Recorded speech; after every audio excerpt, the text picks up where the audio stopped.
Bien, bonjour à toutes et à tous. C'est donc Fabien du blog argentpourlavie.com.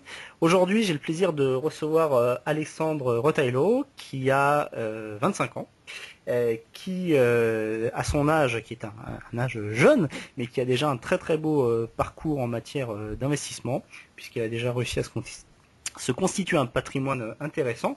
Et c'est également un jeune serial entrepreneur qui est à la tête de 3 sociétés. Donc Alexandre, bonjour. Bonjour Fabien. Alors, est-ce que tu peux nous te présenter en quelques mots et nous décrire ton parcours? Avant tout, merci pour ton accueil et merci de m'inviter sur ton blog. Bah, avec plaisir. Donc au niveau de mon parcours, dans ce que j'ai un petit peu fait auparavant, voilà, donc aujourd'hui j'ai mis en place 3 entreprises. Donc une D'accord. première qui est effective, 2 autres qui vont suivre courant du mois qui arrive. Et qu'est-ce que j'ai fait avant? Donc j'ai fait mes études dans la banque, dans la finance, dans la gestion de patrimoine, dans Mhm. le commerce, dans la comptabilité. Et à côté de ça, j'ai entrepris, Ouais. puisque je ne voulais surtout pas être entre guillemets dans la précarité et voilà, je partais de rien, je voulais me construire un patrimoine pour simplement pas atteindre l'indépendance financière, mais me faire un matelas de sécurité. Et j'ai pris goût à ce que j'entreprenais, j'ai fait différents business sur Internet. Ouais. Donc voilà, des petits achats, des petites reventes. J'ai fait de fil en aiguille, donc j'ai augmenté un petit peu les mises, donc qui étaient faibles au départ. Donc on va ensuite parler un peu plus en détail là-dessus. Et je me suis intéressé à la bourse, où j'ai investi, et ensuite à l'immobilier, où j'ai pu donc acquérir plusieurs biens immobiliers. D'accord. D'accord. Alors, si je comprends bien ce que tu nous expliques, c'est que, en fait, tu as commencé tout petit, en quelque sorte, hein, par Mhm. des petites choses, des petits investissements, enfin des petits business, j'ai envie de dire, qui Voilà. t'ont apporté 3 francs 6 sous, comme on dit. Tu as capitalisé cet argent et ça t'a permis à chaque fois de passer vers quelque chose de plus gros. Voilà, c'est ça exactement. Au début, c'était vraiment des petites choses. Voilà, j'ai publié un article sur mon blog, donc c'était les cartes de vœux, c'était les jeux de PlayStation, Ah oui, d'accord. c'était qu'est-ce qu'il y a eu? Il y a eu de la vente de trousses de marque. Ensuite, j'ai vendu des Lego, des Des trous, c'est Playmo, souvent des trousses pour les stylos? voilà, des trousses pour stylo, donc D'accord. que j'ai acheté dans les grandes surfaces parce que les Ouais, prix étaient moins chers que sur Internet ouais, et que je revendais sur Internet. Donc des petites choses comme ça, avec une mise de fonds de 50 ou de 100 euros, donc très faible, et qui me permettait à chaque fois de rebondir et d'augmenter en fait mon capital. Voilà, donc je suis parti vraiment avec un capital, donc à 19 ans j'avais 2000 euros en banque, mhm, et de fil en aiguille, voilà, j'ai augmenté ce capital. À côté, je travaillais pendant mes études. Donc c'est ouais. vrai que l'entrepreneuriat ne fait pas tout et c'est vrai quand on part de rien, c'est encore plus difficile de pouvoir dégager beaucoup d'argent. Donc je travaillais à côté, je mettais de l'argent de côté. Donc il y avait plein de petites sources d'argent qui constituaient au fil des mois et au fil des années mon capital qui m'a permis donc ensuite d'acheter mon premier studio à Tours. D'accord. À quel âge ça? Donc le premier studio, je l'ai acheté à 21 ans. 21 ans. Et alors tu l'as mis en location? Qu'est-ce que tu as fait de ce studio? Alors l'objectif, c'est que j'avais un capital de 25 000 euros que Donc j'avais. là, de 2000, on était passé à 25 000 déjà. Voilà, c'est ça. Ok. Donc j'ai fait de la bourse aussi, c'est ça qui m'a aidé. Et avec ce capital, c'est pas que je savais pas quoi faire de mon argent, mais je m'étais dit c'est dommage de le laisser sur un livret A et un livret jeune. Donc je me suis dit je vais l'investir.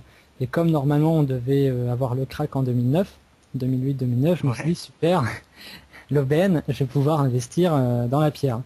Et voilà, donc je me suis intéressé, j'ai regardé pendant un mois et demi les annonces et j'ai pu trouver ce premier studio. Donc l'objectif c'était d'investir, c'était d'avoir un rendement intéressant pour équilibrer en fait l'opération sur 10 ans, que celle-ci s'équilibre voilà, sur 10 ans Mhm. pour que je développe mon capital. Donc c'était de le louer. Et puis, comme j'arrive pas à tenir sur place, on va dire, au bout de 10 jours, je me suis dit, 10 ans, ça fait long. ça fait long pour en récupérer une petite rente de 200 euros après charges et impôts. Donc je me Ouais. dis c'est dommage d'attendre 10 ans, c'est dommage d'attendre 10 ans. Donc du coup je l'ai mis en vente et une semaine après il était vendu. C'était... Alors attends, tu es passé d'un projet que tu estimais durer 10 ans à 10 jours, c'est ça? Voilà, c'est ça. Ah oui, d'accord, c'est pas le même. Et en 10 jours, tu l'as vendu? Je l'ai vendu. Alors j'avais fait un travail auparavant au niveau de l'achat. Je l'ai négocié, j'avais cherché, j'avais appelé 15 agences immobilières, j'avais regardé pas mal d'annonces. Donc j'étais tombé sur une bonne affaire qui me permettait d'avoir un rendement à 12%. Donc là-dessus, je prenais pas de risque et simplement je l'ai vendu à 8%. Donc c'est parti très rapidement puisque un rendement à ce niveau-là, ça reste très intéressant pour un investisseur. Donc du coup, je l'ai revendu. Donc là, je vais être un petit peu en avance sur mes articles. Je l'ai acheté 35 000, 37 000 exactement, et j'ai revendu 50 000. Donc ça en 10 jours, 10-15 jours. Je l'ai acheté début novembre et j'ai revendu. On est passé devant le notaire pour signer le compromis. Ça devait être fin novembre ou début décembre. D'accord, d'accord. Donc là, effectivement, ton capital a commencé à prendre une autre proportion, ça commence à grossir. Voilà, D'accord. Et donc après, alors ça, t'avais 21 ans, tu nous as dit, c'est ça? voilà, c'est ça. Hein, donc, alors, et t'as toujours continué à investir depuis? Donc j'ai toujours continué à investir puisque je me suis dit, enfin j'étais jeune et je le suis toujours, mais je me suis dit si je suis jeune, que j'ai quand même peu de connaissances, je connais assez peu le marché, j'arrive à faire des choses comme ça. Je me suis dit que si je m'informais davantage et en ayant plus d'argent, je pouvais faire et je pouvais continuer à faire ce type d'opération. Donc du coup, j'ai continué à m'intéresser à l'immobilier. Et avec l'argent de la vente, j'ai racheté un T2, j'ai racheté un autre studio que j'ai revendu là récemment, et j'ai racheté derrière 3 parkings que j'ai revendus là récemment aussi. Ah oui. Alors, sans révéler peut-être tous tes secrets, mais aujourd'hui, donc tu as commencé, on a dit à 19 ans, tu avais 2000 euros sur ton compte. Mhm. Donc aujourd'hui, 6 ans après, 25 ans, tu as un patrimoine que tu estimes à quelle valeur? Donc patrimoine brut, on est autour, donc j'avais calculé un petit peu, autour de 180, 190. Mhm. Et en patrimoine net, donc déduit bien évidemment des dettes, on est autour de 70-80 à peu D'accord, près. d'accord. Donc Donc tu nous démontres quand même, et c'est ça qui est important, c'est que quand on croit qu'il faut obligatoirement déjà être actif, avoir une vie professionnelle bien entamée, et avoir des liquidités pour pouvoir commencer à investir, finalement c'est pas vrai. On peut y arriver différemment. exactement. Moi, je suis convaincu de ça.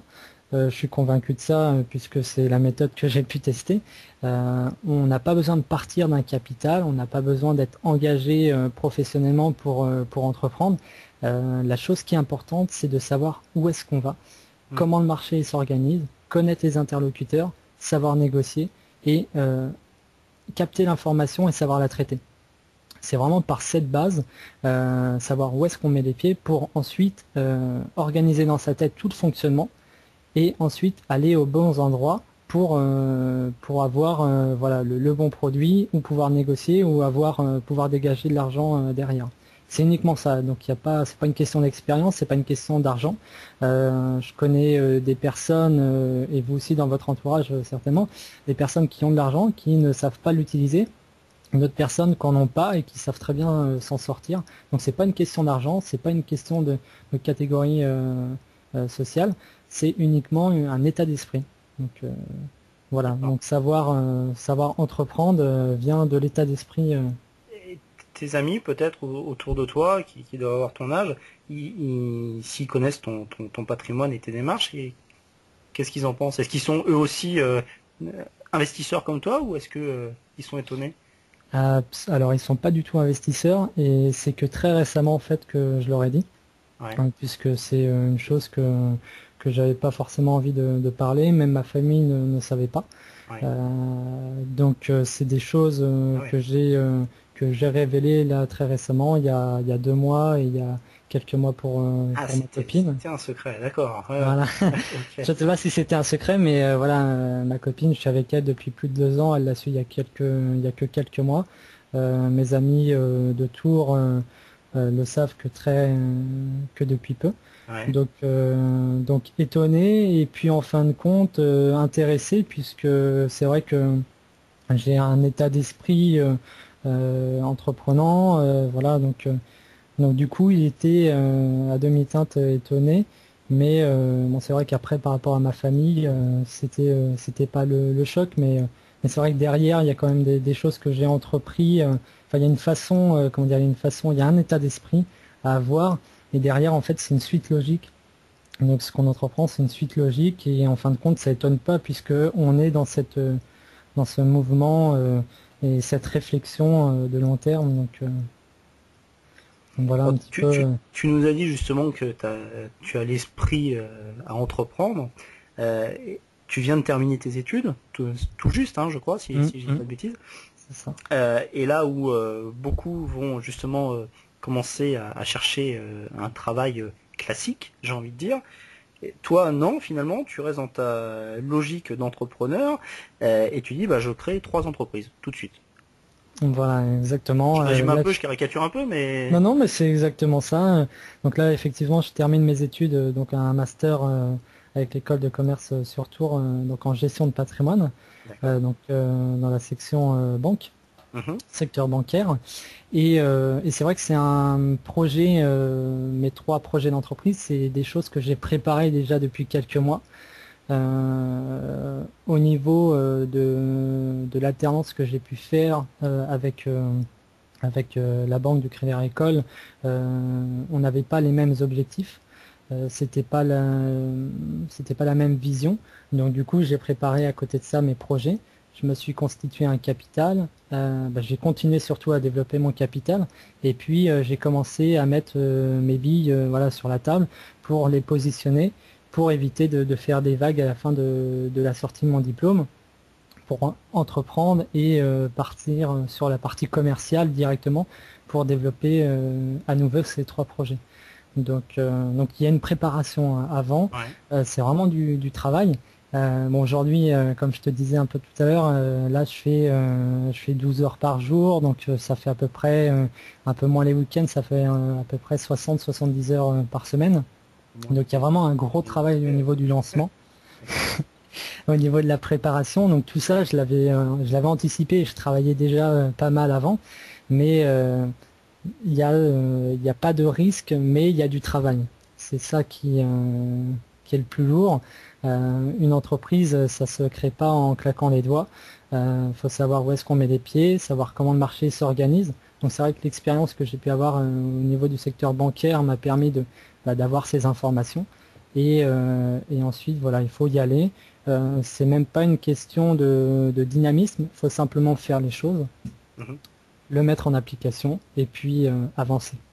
Mais, alors je me fais un peu l'avocat du diable, hein, excuse-moi, mais euh, tout le monde semble s'accorder, hein, je crois que c'est une vérité d'ailleurs, pour dire qu'on est dans un contexte de crise financière importante, et même en l'absence de ça, on dit souvent, oh là là, mais créer une entreprise, c'est quand même prendre beaucoup de risques, c'est beaucoup s'exposer. Qu'est-ce que tu en penses, toi? Mais tu as complètement raison. C'est risqué, surtout par rapport au contexte actuel.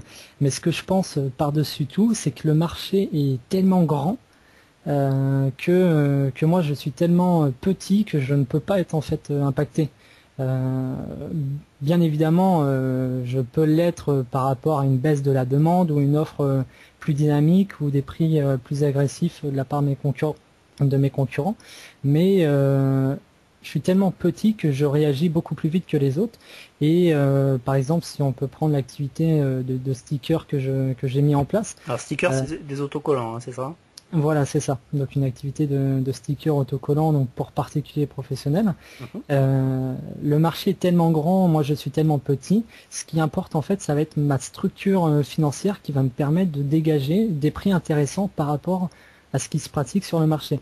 D'accord. Et à partir de ce moment-là, moi je prends aucun risque puisque je sais que pertinemment je serai moins cher parce que ma structure d'exploitation de mon entreprise est très faible.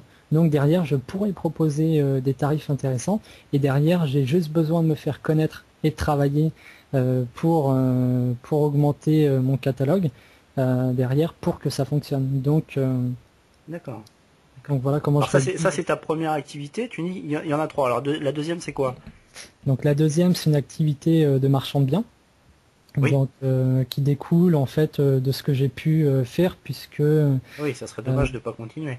voilà. Donc après toutes les opérations que j'ai pu faire, donc 5 ou 6 je sais plus, 5 ou 6 et j'en ai revendu presque tout. Il me reste plus que mon T2 dans lequel j'habite. Mhm. Et du coup voilà, c'est une suite logique. Je suis entre guillemets obligé de passer professionnel. Donc là c'est pas une mauvaise chose puisque la fiscalité est plus avantageuse. Ouais. Donc ça, c'est une fausse croyance que beaucoup de personnes ont. C'est que d'une part, se professionnaliser, moi, je vais payer moins d'impôts. Je vais payer moins d'impôts. Mon risque, il est assuré dans le sens où je m'engage pas en nom propre. Donc c'est vrai que c'est une sécurité entre guillemets derrière.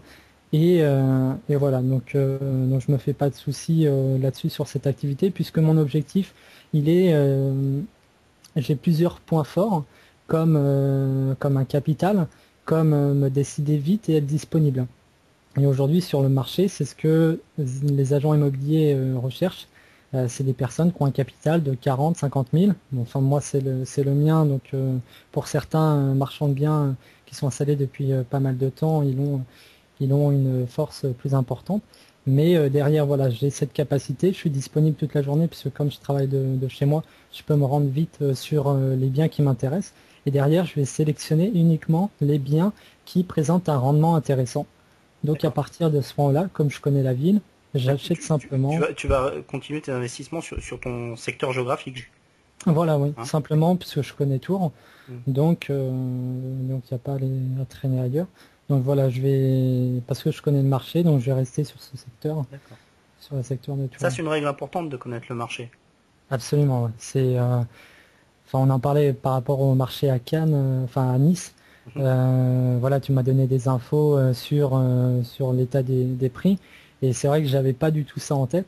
Et il faut vraiment connaître le marché, donc ça veut dire investir à pas plus de 20 ou 30 minutes de chez soi pour pouvoir s'y rendre facilement ensuite lors de la location, mais surtout pour savoir comment les quartiers ils évoluent. Ça, c'est vraiment une importance capitale. Les prix peuvent varier de 20 à 30% et plus, suivant uniquement l'emplacement dans la rue. Et suivant les quartiers, ils peuvent être du simple au double. Moi, je vois ça sur Tours. Il y a un quartier des Fontaines, où les biens se négocient à 1400, 1500 euros de carré, 1500 euros le mètre carré, et encore, c'est très bien payé. Quand dans le même temps, vous avez un quartier, vous avez non, la rue ensuite qui est à 200-300 mètres, où là les prix vont être facilement à 2200, 2400 le mètre carré. D'accord. Donc ce que je retiens également dans ce que tu nous expliques, par rapport à ton passé, puis par rapport à cette nouvelle activité, enfin cette continuité finalement d'activité en marchand de biens, c'est qu'aujourd'hui, où on entend non, entreprendre c'est trop difficile, il y a trop de risques, et puis les marchés sont saturés, et notamment quand on parle de l'immobilier, surtout quand on parle de l'immobilier, on dit les prix sont trop hauts désormais, etc. Tu nous dis finalement il y a toujours des opportunités. Ah, clairement, et j'ai même envie de dire, moi j'aime pas forcément bien les crises, mais c'est vrai que ça donne l'opportunité, c'est que beaucoup de personnes vont se dire c'est plus le moment d'investir. Donc il y a beaucoup moins de concurrence, et moi quand je passe la porte d'une agence immobilière, je suis mieux accueilli que quand les prix s'envolent, puisque là faut tout de suite quand on recherche un bien à plus de 10%, les agences nous disent déjà il n'y a rien sur le marché, donc monsieur vous revenez plus tard. Donc là le fait que qu'on soit en crise, en continu, moi je préfère, voilà, parce qu'il y a moins de concurrence, donc c'est pour moi l'inverse qui se passe. D'accord, ouais, j'avais pas vu ça sous cet angle, mais au contraire, ton approche est très intéressante. Et alors ta troisième activité, c'est quoi? Donc la troisième activité, donc là ça découle par rapport au master que j'ai terminé, Mhm. enfin je suis en cours, donc une activité de conseiller en gestion de patrimoine indépendant. D'accord. Voilà, donc du conseiller, du conseil. Excuse-moi, ça consiste en quoi finalement le métier d'un conseiller en gestion de patrimoine? Qu'est-ce Alors que ça tu vas faire? consiste en quoi? Comment ça s'organise un petit peu aujourd'hui sur le marché? Donc toute personne lambda, toi, moi, les, euh, les lecteurs de ton blog vont rencontrer un conseiller bancaire pour gérer leurs finances auprès de leur banque traditionnelle, Oui. auprès de leur agence. Et le conseiller de gestion de patrimoine indépendant, lui, va avoir son cabinet à côté de l'agence et va proposer du conseil pour développer le patrimoine ou pour l'améliorer au niveau de la fiscalité. Donc il Ça, va ça- user. alors je te coupe, pardon, hein, mais ça concerne que les riches ou Alors que ça tous? concerne, c'est une fausse croyance peut-être. Ça concerne aujourd'hui que les riches, si on veut. Bon, c'est vrai que ça commence à partir de 2500 euros de revenus par mois, avec un capital de 100 000, 200 000. Donc ça concerne que les riches effectivement, mais on tend de plus en plus à avoir du conseil. On le voit, il y a une poussée là-dessus sur Internet, sur les blogs qu'on peut découvrir, qui vont proposer voilà du conseil, euh, pas en le monétisant, mais vont apporter une solution, une alternative entre ce qui se passe au niveau de la banque de détail, la banque traditionnelle et le conseil en indépendance. D'accord, d'accord. Donc Donc je comprends que tu sois bien occupé en ce moment avec l'ensemble de ces projets. Hein. ça prend un peu de temps, ouais. D'accord. Euh, on va en terminer. Est-ce que tu as une dernière chose peut-être à dire aux personnes qui nous écoutent, pour celui qui aujourd'hui hésite à se lancer, se dit c'est pas le moment? Alors si, c'est le moment, c'est le moment. Moi, je vous invite tous de toute façon à entreprendre. Les choses qui sont importantes, voilà, c'est qu'il y a un travail de toute façon qui est nécessaire. C'est que les personnes aujourd'hui qui ont un capital, qui ont du patrimoine, c'est qu'ils ont travaillé, c'est qu'ils ont eu une stratégie. Alors c'est vrai qu'aujourd'hui, il y a une difficulté, c'est que on est en surabondance d'informations. Donc ça, il faut savoir la trier, il faut savoir l'organiser. Et derrière, comme il y a une abondance d'investisseurs, il faut développer une stratégie. Et c'est pour ça que je m'en inquiète pas sur mes 3 lancements. C'est que j'ai posé ma stratégie, je sais comment le marché est organisé, et c'est comme ça que je vais y aller. Donc voilà, il faut travailler en amont pour ensuite en récupérer les fruits ensuite. Très bien, très bien. Juste pour terminer, tu as un blog. Alors je mettrai Oui. l'adresse en toute cette interview. Tu nous donnes l'adresse de ton blog? Donc l'adresse c'est Retail Co. Donc on D'accord. peut taper dans Google Retail Retail Co. Voilà donc D'accord. Donc les personnes qui souhaiteraient éventuellement te contacter, peut-être qui peuvent être intéressées notamment par ton activité de conseiller en gestion de patrimoine, peuvent le faire par le biais de ton blog? voilà, ils peuvent le faire. Donc là, ce jour, j'ai parlé un petit peu des petites affaires qu'on discutait au début de cette interview, Mhm. que j'ai publié, donc pour montrer comment je me suis constitué mon capital.